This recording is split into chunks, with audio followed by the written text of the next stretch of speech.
Thank you, Mr. President, for honoring my husband in such a profound and meaningful way. And thank you for making this event a priority amid the peace process in the Middle East. Thank you. Very grateful. Charlie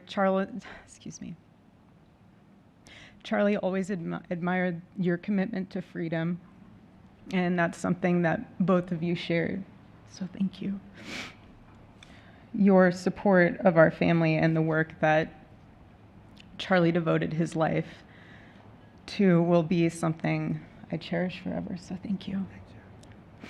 To our gracious First Lady in her office for making this event possible, thank you as well. It's beautiful. To Vice President and the lovely Usha Vance, your friendship has been an unbelievable encouragement. Thank you. And to all our friends and family that are here and watching from all around the world, thank you for loving us. Thank you for praying for us and for believing in what Charlie believed in. And to our Turning Point USA staff and the Charlie Kirk Show staff, we love you more than you could ever know. And to the Turning Point USA chapters that are watching all across America right now, you are the heartbeat of this future and of this movement. Everything that Charlie built, you guys are the legacy holders of that. You are living proof that his mission did not die with him. It lives through you. And Charlie always said the next generation will decide whether freedom endures. And because of you, I know that freedom will endure. It will. And today we're gathered not only to celebrate Charlie's birthday, but to honor a truth that he gave his entire life to defend, and that's freedom. The very existence of the Presidential Medal of Freedom reminds us that the national interest of the United States has always been freedom. Our founders etched it into the preamble of our Constitution, and those words are not relics on parchment. They are a living covenant. The blessings of liberty are not man's invention, they are God's endowment. Charlie lived for those blessings, not as abstract words, but as sacred promises. He used to love to journal about this topic all the time, and with such a heart postured of gratitude. And he believed that liberty was both a right and a responsibility. And he used to say, freedom is the ability to do what is right without fear. And that's how he lived. He was free from fear. He was free from compromise, free from anything that could enslave his soul. His name, Charles, literally means free man. And that's exactly who my husband was. He was a free man. And from the time I met him, sitting across from him, being interviewed on politics and philosophy and theology, anything that Charlie loved, any topic he loved, and I just saw the fire in his soul, and there was this divine restlessness within him that came from knowing God placed him on this earth to protect something very, very sacred for all of us. And he never stopped fighting for people to experience freedom. He didn't. Charlie often said that without God, freedom becomes chaos. And he believed liberty could only survive when anchored to truth. And I remember in one of his speeches, he told the audience that the opposite of liberty isn't law. He said it's captivity. And that the freest people in the world are those whose hearts belong to Christ. But what's so powerful is that Charlie had the ability to communicate so brilliantly across all generations. And he reminded us that in a world that tells us freedom is doing whatever you want to do, the real freedom is the power to live freely and to do what is right. And in one of his journal entries, he wrote that he wanted everyone to know that you can't have liberty without moral responsibility. Freedom divorced from faith eventually just destroys itself. And what's so fascinating about all of this is looking back these past 12 years of Turning Point USA and his mission, there's almost this veil of sacredness. Because what I realize is that while he was building an organization, he was also building a movement, one that called people back to God, back to truth, and a movement that was filled with courage. And ironically, for a man who impacted millions, Charlie never desired to be the center of attention. He just wasn't. My husband was not a man of extravagance. He loved simple but deeply meaningful things, truly. He loved his late night walks. He loved buying more books than he could ever read because he felt there was no such thing as a book budget. And he loved being able to read to our kids the same bedtime story on repeat because he knew it was their favorite. But to him, that was special. And he loved to sit in the sun on a Saturday morning with his cup of decaf coffee, and his phone was off because he was honoring the Sabbath. And for him, it was that moment to catch his breath and just be in peace because he was unreachable at the moment. And he preferred quiet birthdays. But that never stopped me from telling him. I told him every single year, I said, baby, I love your birthday. I said, because it's the day that God knew the world couldn't go another day without you.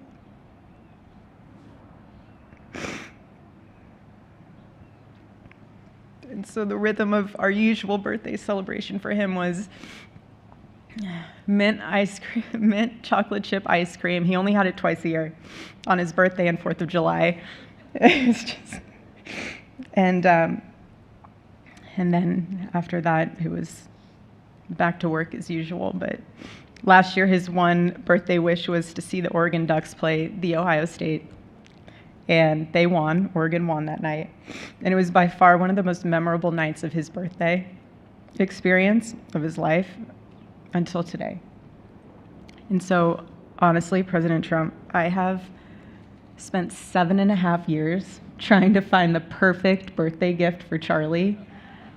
And it's so difficult. And those of you that have spouses or loved ones, you know how difficult it is sometimes to buy a gift for someone that you love, because he wasn't a materialistic man, so that also did not help. But now I can say with confidence, Mr. President, that you have given him the best birthday gift he could ever have. Thank you.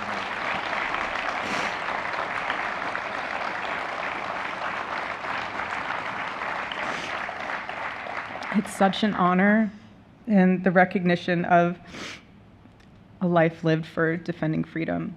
And that's what Charlie fought for until his last breath. And it was written across his chest in those final moments on one of his simple t-shirts that always carried a message, and this one bearing a single word, freedom. That was the banner over his life, and that shirt was a declaration. The same declaration he made in every speech, every campus visit, every time he shared the gospel at a church, every sleepless night that he would spend praying for the youth of this nation and planning for the future of our country, and just impressing upon them that when we defend liberty, we defend the soul of our nation. My husband never told anyone what to say. He never did. He never told anyone what to say. He would just encourage them to think. He would encourage them to think outside of the traditional political labels. He would want them to think in a way that was anchored in wisdom and truth. But he would never tell anyone what to say. Charlie wasn't content to simply admire freedom. He wanted to multiply it. He wanted to multiply freedom. He wanted young people to taste it and to understand it and defend it. He wanted them to see that liberty isn't self-indulgence, it's self-governance under God. He wanted them to see that. And every day I'd see him getting ready for work. He'd put on his cross necklace, he'd put his ring on his finger. And the boldness in his demeanor was always fearlessness. He wasn't afraid. He was never afraid. In his daily actions, whether in office or on campus or at a church, it was always without fear. That was his creed. That is how he lived out every single day. He didn't fear being slandered.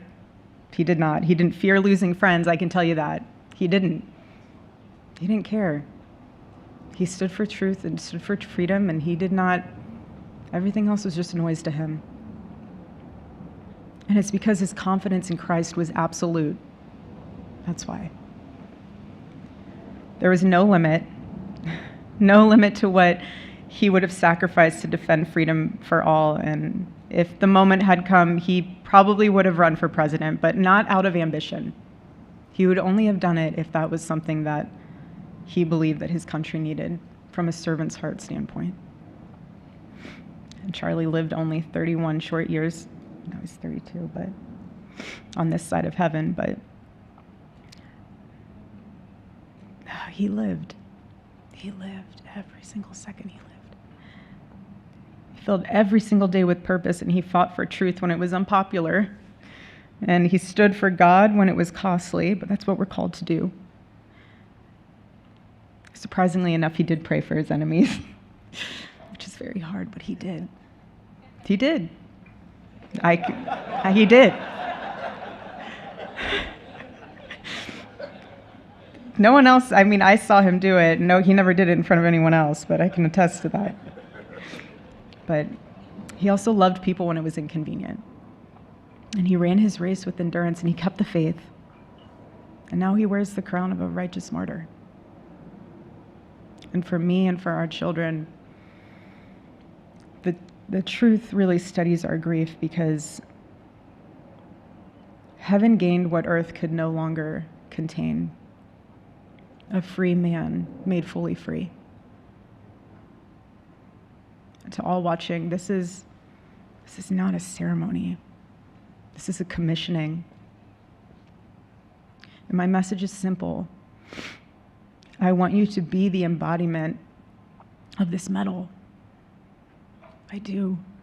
I want you to free yourself from fear. I want you to stand courageously in the truth. Listen for the still, small voice of God.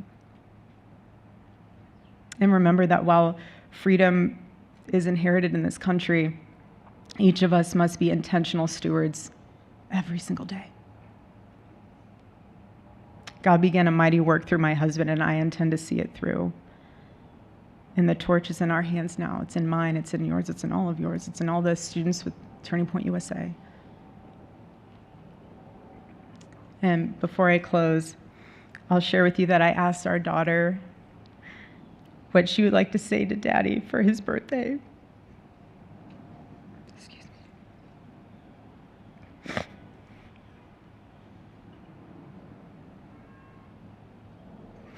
She said, "Happy birthday, Daddy.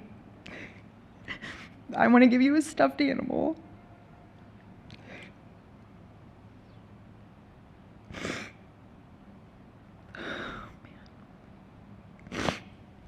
I want you to eat a cupcake with ice cream, and I want you to go have a birthday surprise.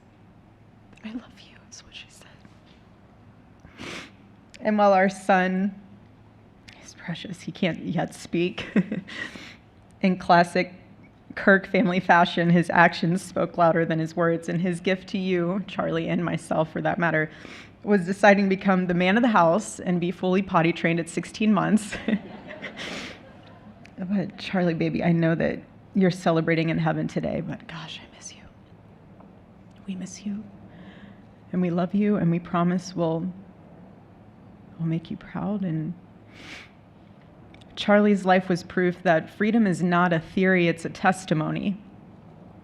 He showed us that liberty begins not in the halls of power, but in the man of a heart surrendered to God.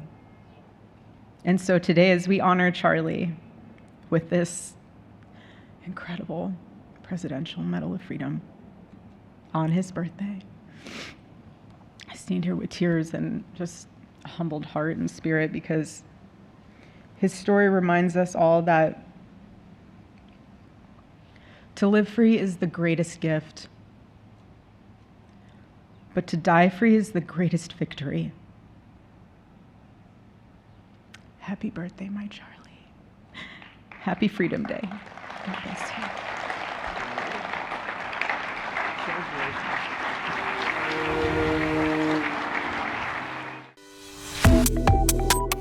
Subscribe to One India and never miss an update. Download the One India app now.